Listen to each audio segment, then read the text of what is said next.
Hey, what's up mga idol? Welcome back dito sa ating anime recaps.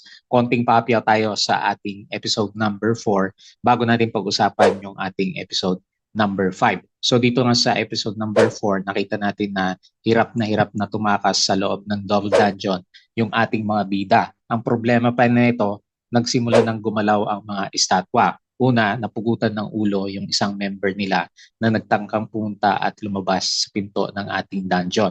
Pangalawa, yung ating higanting estatwa naglabas ng malalakas na laser beam sa kanyang mga mata at nasunog ang iba nilang kasamahan. Litong-lito na ang grupo ni Mr. Song Jinwoo kaya hindi nila alam ang gagawin sa ngayon at nasa state of panic yung ating mga bida. Ngayon dito sa ating episode number 5, pag-usapan natin kung ano itong mga tinatawag na dungeon gates na pinapasok ng mga hunters na kagaya ni na Mr. Song Jinwoo. So ito nga yung ating mga gates. Minsan may mga dimensional openings na lumalabas. Kulay blue ito. At ang mga dungeon gates na to ang nagsisilbing portal mula sa ibang dimension papunta sa Earth. Sa pagkakataong ito, ang ating kwento ay nandun nga sa South Korea. Nag-umpisang lumabas ang mga dungeon gates na to 10 years ago pa, kaya maraming pangyayari na nagaganap sa paligid ng ating mga dungeons. Pero bukod dyan, nagkaroon din ng mga introduction ng mga tinatawag natin na awakened beings, yung mga sobrang lakas na mga hunters na tinatawag natin. Isa sa mga hunters na to na nagkaroon ng awakened powers ay itong si Mr. Sung Jinwoo. At isa nga siya yung tinatawag natin na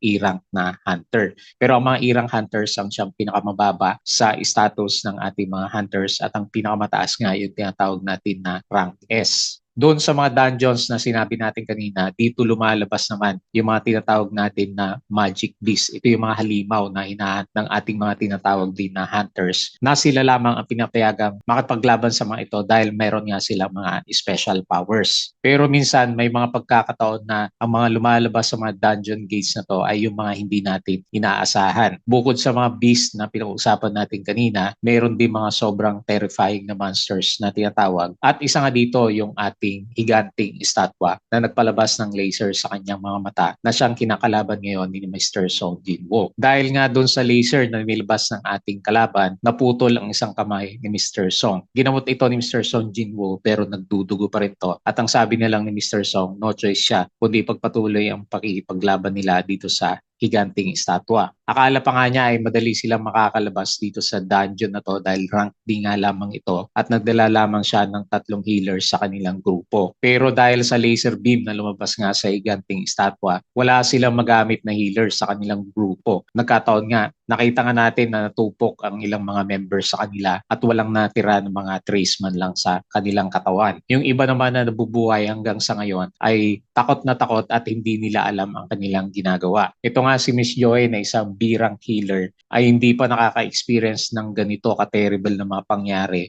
Kaya hanggang sa ngayon ay trauma pa rin to at nanginginig. Sabi pa nga ni Mr. Song, hindi sila dapat gumagalaw at nakikipaglaban sa ganitong mga monsters. Kailangan muna nilang patahanin ang kanilang mga kasama para ma-figure out nila kung paano sila makakalusot na to dahil hindi nga madaling makatakas dito sa dungeon natin na ito. Makikita natin dito na tuliro ang mga kasama ni Master Song Jinwoo at hindi nila alam ang kanilang mga ginagawa. Ang iba nga sa kanila ay umiiyak na lang. Ang sabi pa ng isa dito, this is just a D-rank dungeon. Hindi nga nila akalain na parang S-rank dungeon ang kanilang napasok. So habang nasa state of panic ang kanilang mga kasama, nag-iisip si Mr. Song Jinwoo kung anong kanyang pwedeng gawin. Sabi niya, according nga dito kay Mr. Song, aatakihin sila kapag bigla silang gumalaw. Ang problema dito, kahit mabilis silang gumalaw papunta sa pintuan, mayroon pa rin mga estatwa na higante na nagbabantay naman sa kanila. Habang nag-iisip si Mr. Song Jinwoo, isa na naman sa kanilang member ang nagtatry yata na lumabas. Merong isa dito na kasama nila ang biglang tumayo sa kanyang kinaroroonan. Mukhang malakas ang mamang to kasi makita mo naman sa kanyang paa nabasag pa ang semento na kanyang kinatatayuan. Higher rank na hunter siguro to kasi nga nag-sign siya sa isang major guild, sabi niya. At ayaw niyang mamatay dito sa loob ng ating dungeon. Medyo confident ang mamang to kasi naghahanda siya sa pagtakbo palabas ng ating dungeon. Pero binalaan siya ni Mr. Song at sabi nga niya, bakit siya gumagalaw? Alam naman niya, nakita niya kanina, nasunog nga yung mga nagtangkang tumakas. Pero mukhang hindi mapigilan ni Mr. Song at ng kanyang mga kasama ang hunter na to.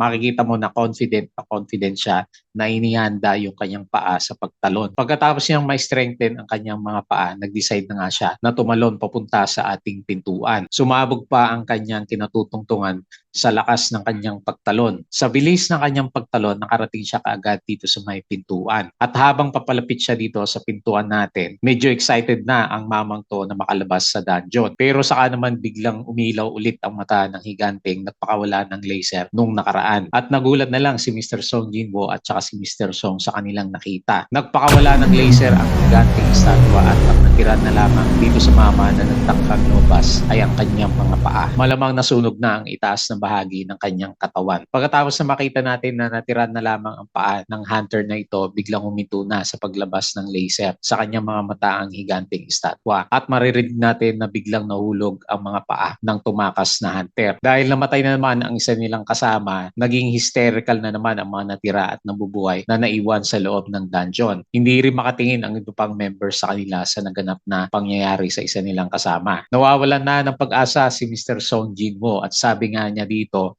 does this mean these statues could annihilate us at any given moment if they wanted to? Pero nagtaka si Mr. Song Jinwoo kasi kung talagang papatayin sila ng mga estatwa na nasa loob, bakit hindi pa sila ginagalaw hanggang sa ngayon? Nakita mo naman na ang mga tinira lamang ng mga estatwa ay yung mga nagtangkang lumabas at yung mga kaninang nakatayo sa harapan ng ating estatwa. Isa ito sa mga katanungan na pinag-uusapan ngayon ng dalawang bida natin. Meron silang kapangyarihan na patayin kung sino man yung mga nandun sa loob ng ating dungeon. Kaya lang medyo kakaiba itong mga estatwang to kasi hindi sila kagaya ng mga magic beast. Ang mga magic beast kasi bigla na lang umaatake sa mga tao na nakakaharap nila sa loob ng dungeon. Pero ito, may mga certain conditions na inaantay bago bumuga yung laser sa kanyang mga mata. Kagaya ng unang estatwa na pinugutan ng ulo yung isa sa mga members nila. At ito namang statue na to na naglalabas ng mga beams o laser nga sa kanyang mga mata. Parang may pattern ang mga ginagawa nila sa pag-atake sa ating mga bida. At dito nanlaki ang mga mata ni Mr. Song Jinwoo. Ibig sabihin, may set of rules na sinusunod yung ating mga estatwa.